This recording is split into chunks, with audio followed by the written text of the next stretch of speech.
Howdy, folks, and welcome to Moose Podcast number 476, The Price of a Ribbon. I trust you folks are doing well. It's transition time. It's gotten a little quiet out there. I understand that. You might be looking for subjects with all the leaves that are gone. At least they are here in the Montana Bitterroots. It's stormy, wet, had some frost, snow on the mountaintops.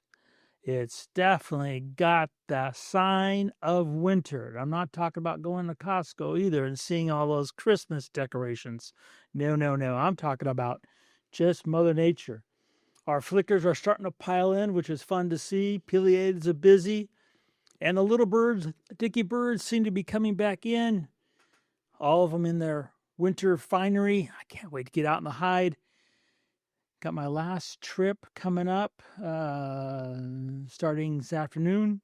So pretty soon, I'll have my time to be my own. I hope you're having the same excellent good time. Had a couple of questions this week about how I record the podcast, and specifically mechanics. So I use the Rode podcast mic. It's a little bit older technology, but it does a great job. It works with all the software you can imagine, and it does a really good job.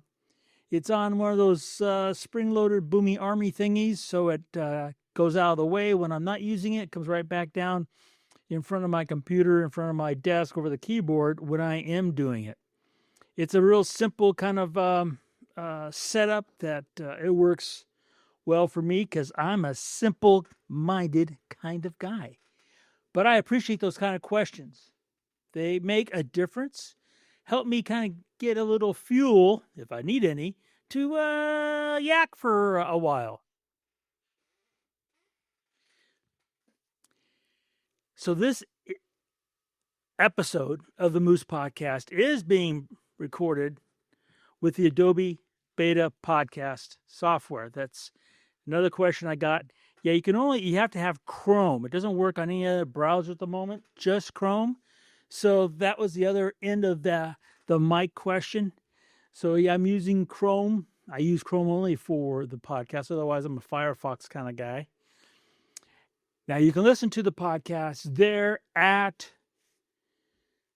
the blog post on the website, moosepeterson.com. You'll find links in there to things like the books I'm talking about, anything else that might come up. There's always going to be a photo that's going to be centric to the podcast. There's also going to be the transcript there. You can also go to other places such as Spotify, Amazon, iTunes. If you go to Spotify, remember, you can leave comments, questions, needs, concerns. I will answer that. I only answer that. People always ask, you answer your own? I was like, yeah, there's an office of one. That's me. So I do the websites, the blog posts. I do the podcast. I answer the questions. I take the pictures. I send out submissions. An office of one. So you reach out, you're going to get me. Of course, remember, you can find me anywhere socially with the old tag Moose Peterson. It's that simple. Coming to the end of the year, it is not much happening as far as quote unquote news events. It's hopefully you're out enjoying some time to yourself without having to be out to other events. Kind of enjoy it myself. So I have a book recommendation that, I picked it up again and to read it according to my note inside, this will be the 5th time I've read it. Time Exposure, the autobiography of William Henry Jackson. Now, I picked it up again because I was talking to someone and they had no clue who William Henry Jackson happens to be, which it floored me because I was talking to someone a little bit older than myself, and I was like, wow, how could you not know who William Henry Jackson is? You're taking pictures in a large part in a lot of places because of William Henry Jackson. So the back of the book, there's always that cover marketing. Well, it kind of says it clearly. The life of William Henry Jackson, he was born in 1843, passed in 1942, parallels almost exactly the first 100 years of photography. During his career, he made approximately 80,000 negatives and played a major role in the popularizing the images of the American West. Now, keep in mind when it says 80,000 negatives, those are glass plates, folks. He took glass, he went to a tent, he smeared it with some good old liquid stuff that was really not very good for you. Let it dry, went out and exposed it, and come back, and he had to more or less instantly process it. I mean, so 80,000, that was a lot of work. We're talking about one shot at a time. Not 10, not 20 frames per second, one shot per 5 minutes, maybe. So he wrote extensive diaries, the first one being published back in 1940, just before his passing. And his diaries are, well, they're just amazing. For example, okay, Jackson was the official photographer for the Hayden survey in Yellowstone, 1870 to 1879. And more importantly, his photographs, that's the important part, were the major tool convincing Congress to declare Yellowstone a national park.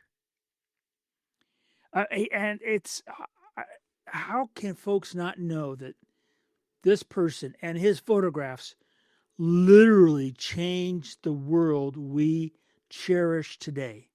That one boggles my mind. And here's the part that I always really admired amongst everything else, is the fact that Jackson was able to support and provide for his family very comfortably with photography. This guy is a hero on every single front you can imagine, especially when it comes to photography. Now, the copy I have a number of copies. The one I just grabbed is I can't get my years straight, 1986 New Mexico reprint. I do have an original copy that I treasure, and I don't usually get it out much because it is an original. But if you haven't checked it out, you need to read, and it's a bit. How many pages is it? It is the last edition is about 340 pages. That's Time Exposure, the autobiography of William Henry Jackson. What a pioneer. God bless him. Want to thank my good friends at Bedford, bedfords.com. As you might imagine, they've got them holiday sales going. And what's the beauty of their holiday sales? You mention Moose's name after you check out and you're done, you're going to see 5% on top of, I can't believe that, on top of those specials. These guys, I tell you, oh, by the way, Nikon has some huge rebates going right now. I think it's like $800 on the Z8, my favorite body right now. I absolutely just pound that puppy. I love it. Anyway, and that's really on top of you get that, and then you get the Bedford savings, and you get the Moose discount. I mean, why would you go anywhere else? Seriously? I know there's others out there, but when you've got these guys' expertise, you're going to talk to a person. And if you don't want to, you can just use the website to base your order. Or you could go in person. There's 7 stores. Give them a call. They're there to help. They've got incredible inventory. Which my accountant keeps telling me I need to stop sampling. But what can I tell you? It's in my nature. And I just love talking to them. So, Bedford's. Great folks, great prices, great inventory, Moose discount. They've got it all. And thanks, Bedford's, for sponsoring the Moose Podcast. If you listen to the podcast, even just one, you know that I really think, and I feel it in my bones, it comes from life experience, that when it comes to photography, you truly are your best teacher, your best critic, your best student, your best everything, if you listen to yourself. An improvement in photography, yeah, you can get sometimes some gear, some techniques, but you've got to start somewhere, and that somewhere is that click you make. And it's from there you decide yay or nay, move forward, investigate. How can I improve as a photographer? For whatever reason, it seems like we don't really always trust ourselves. I'm not alone there. It's like, okay, I like it, but something tells me I shouldn't like it. Something I read, something I heard, something said. There's something that I should find something wrong with that. And I started a couple of weeks back when I was talking with Esdras Suez, and he said something very, very in his presentation that was so on the button. I mean, it smacked that nail head with sparks flying. It was real simple. Content upstages any little technical issues. If you've got the content, you've got it. I'm very humbled and honored people want to hear my 2 cents worth when it comes to photography. I'm not sure why, because I'm still, for lack of better terms, struggling like everybody else. My struggles you don't see because I don't make them too public, but, there's times when, like last week, I was photographing. I did the first night of the amazing show. Left me in such awe of the solar winds, the northern lights, the aurora borealis, and I had a couple of cameras going, and I had a time lapse going, and I started off with it focused, and then out of habit, I hit the back button focus. So then, 5 hours of time lapse out of focus. It happens. Okay. So I'm always quite humble when people ask for my 2 cents worth. So a few weeks back, I just sat down in a room and looked at people's images. Now, I'm not the kind of person that I think just because you show up, everybody gets a ribbon. But with that said, to me, knowing how difficult it is for people to take a photograph and then share it publicly like that, and then ask for, somebody's 2 cents worth, I think you're already a winner because you're already pushing yourself, no matter who you are, you're on comfort button. And so I'm always, I take sitting down looking for people's photographs with a real sense of, not only awe, but just amazement that there's people out doing that. So I sat down with this very delightful lady. Her first photograph was a nice shot. It was a good shot. It's a picture of her barred owl. And I looked at it, and it was, I'm going to say, kind of in the lower right-hand corner of the frame. And right off the bat, I could tell it'd been cropped to the rule of thirds. God, I wish I could just blow that thing up. Anyway, so I asked, I always start, how is it I can help you? What makes you show this photograph, and what help can I provide that you're seeking? And they said this, that, and the other, and none of it was meant a thing. It did distract at all. And I said, well, you could have do this, you could have done that, you could have maybe done this. And there's a bunch of little nits. Going back to Esdras thing, content rule, the lighting on the barred owl was really nice. The world around it, the stage she set, lighting really nice. The greens, luscious. So then I'm getting down to the end of looking at her photograph, and I said, you wouldn't happen to have the uncropped version, would you? Well, it happens I do, she said. And she opened it up, and I was like, Mother of God, this is great. And she kind of looked at me in utter shock and bewilderment. And I said, could you possibly remove all the edits that you did? And she goes, yeah, I can show you the NF. And all the little nits I had, this, that, and the other, instantly disappeared because all the nits I had are ones she had introduced into the photograph. And this photograph was a stunner. It would be, I would have it 24 by 36 center place on my great room wall. It was just stunning. I loved it. Loved it. Left an indelible impression. And she's sitting there looking at me, big, wide-eyed, and she's like, I don't understand.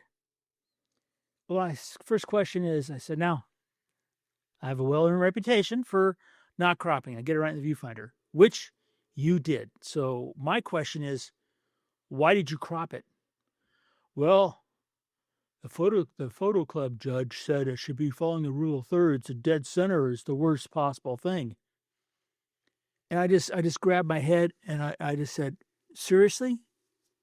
I said that out loud. I probably shouldn't have. And she looked at me shocked. I said, this is your story. This is your memory. This is your photograph. And you completely, in my opinion, destroyed it because of one judge at a photo contest. I said, who was this judge? Another member in the club. And I looked at him. I looked at her. I said, well, if it was me, I'd go up and kick him in the leg and say, you don't know what you're talking about. And she was really shocked.